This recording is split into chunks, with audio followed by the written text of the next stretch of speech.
To get into the business owner strategies, to start, we were talking on entity structure and tax implications. Yeah, Kevin, thanks for that. So with this, I think the big takeaway is involve your CFP, but then also a CPA, certified public accountant. So what you want to do is evaluate and have a huddle with your tax advisor and your CPA. Also maybe evaluate whether you're utilizing a CPA that has the skill set that you need as a business owner. We've seen some clients kind of outgrow their tax advisor and be in need of someone who specializes in working with business owners and the tax reduction strategies there. One of the key areas that you want to focus on first is what's the right structure, whether that's a sole proprietor, which is beneficial because it's simple and it comes at low cost. One of the downfalls is that all the income is subject to tax. You can look for the LLC, which is flexible, and now you can limit the liability associated with the structure and the entity, but the same thing, you're looking at the same tax associated without the S-Corp filing. So what are we seeing more of? We're seeing more S-Corps. Kevin, why don't you talk about why we're seeing maybe a little bit more S-Corps recently and how they can be beneficial entities for some of the business owners that might be listening today? Yeah, for the business owners here, a lot of times you see the reason for the S-Corp is you can have what needs to be reasonable salary of what you need to pay yourself, and then the additional dollars as business distributions, you can avoid payroll tax, essentially, of getting taxed at that self-employment income, again, versus just getting taxed at your federal and then your state level. You're allowing income to get taxed at essentially an effective lower rate. Again, that's the key piece here, is understanding what strategy makes the most sense for the business, as well as, effectively what is paid to you on a post-tax basis. It's not always about how much you make, it's about how much you keep. That's the big focus for us here.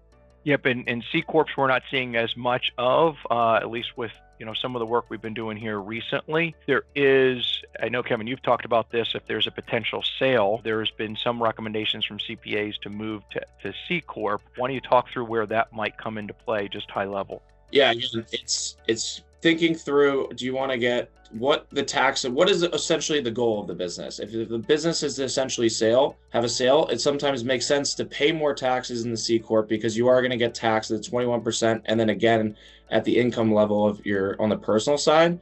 But there's qualified small business stock, which is something we've been talking on with some clients right now on, if you're going to sell the business in 5+ years, there's ways to then flip, and you can essentially avoid a significant amount of capital gains on a sale down the line. 3 years in, 60%, 4 years after essentially flipping maybe potentially to a C Corp, avoiding 80% up to $15 million of capital gains. After 5 years, 100% avoiding $15 million. So again, it's a significant, conversation to be having on and taking very serious if understanding what is the goals, objectives of the business. I think that's a key point, Kevin. What is the goal and what's the end game? If the business is looking at a sale and there's a real possibility for a sale in a couple of years, evaluating the entity structure. In your case, that could save millions of dollars down the line. So work with your accountant, work with your tax advisor and our team in terms of, okay, what's the goal of the business? What are the intentions? If there's an upcoming sale, let's evaluate the structure and see if there's pros and cons, potentially changing that structure to set yourself up for lower taxes when that sale occurs. Super. How do we put money away if you are a business owner? So what's very common, or what we see more often, is going to be the SEP IRA and the solo 401k. Kevin, just high level, SEP IRA, some pros associated with utilizing a SEP to defer income and lower your ordinary income. What I think, again, with a SEP that typically makes sense is someone who's maybe, starting their simple, small team. Maybe you outsource some of your not full-time employees, because the thing is, if you start to have employees that are consistently working for you, just to be, again, mindful of uneducated, because the information's out there with Google and chat these days, but it's execution side and understanding the pros and cons in every decision, because again, the information's out there, but there's a lot of information at once. So again, you can do 25% up to $72,000 to contribute to a SEP, but it's being mindful of the amount that you do. You might have to potentially, pay that out to your employees as well. again, that might be a positive thing. It's a way to attract good talent to your firm, but at the same time, you have to understand you are getting a deduction, but that what makes sense for you, because that could be an additional cost to the business. So it's being educated on that decision that you're making with the SEP. I think that's great. And the good news with the SEP, or the pro there, is that it is going to be very low cost. The SEP IRA you can set up with pretty much any financial institution, start utilizing them, meeting those deferrals, and probably being able to structure that and handle that with a strong accountant.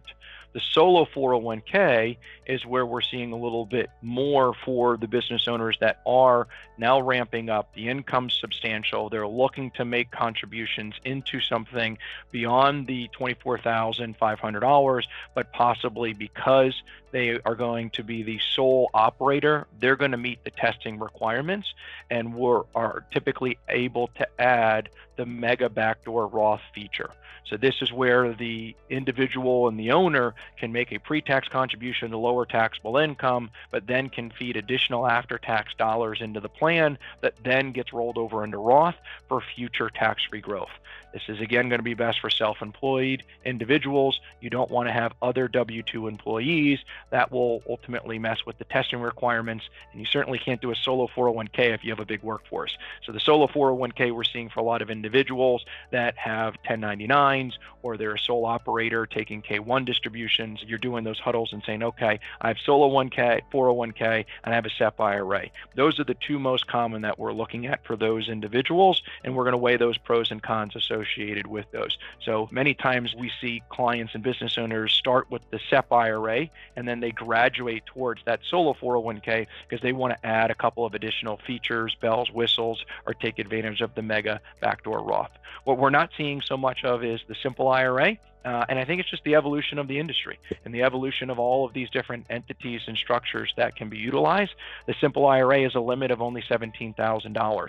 So again, it's easy, it's simple per the term, free to set up. But we're seeing more of that tax deferral and more of that tax reduction be felt by utilizing a SEP IRA or a solo 401k. Kevin, curious if I missed anything. Otherwise, why don't you lead into the defined benefit plan and who that might be suitable for?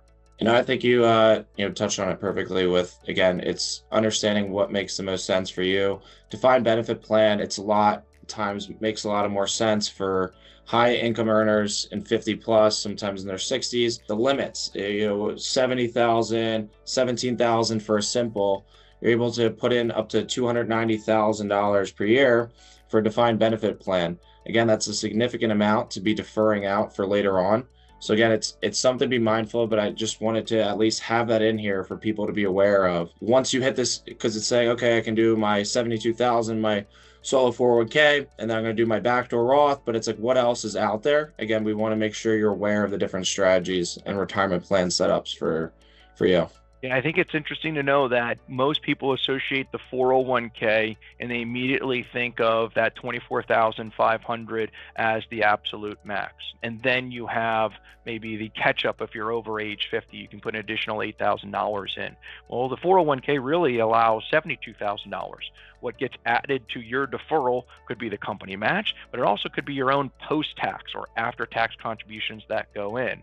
Beyond that, you're not done. If you're one of the benefits of being a business owner in this country is that you're able to take advantage of certain structures and go beyond the scope of that 72,000. Adding in that defined benefit plan could be the solution for you, but it's ways that certain single business owners can put away significant amounts of funds and significantly lower taxes. So I appreciate you touching base on that, Kevin.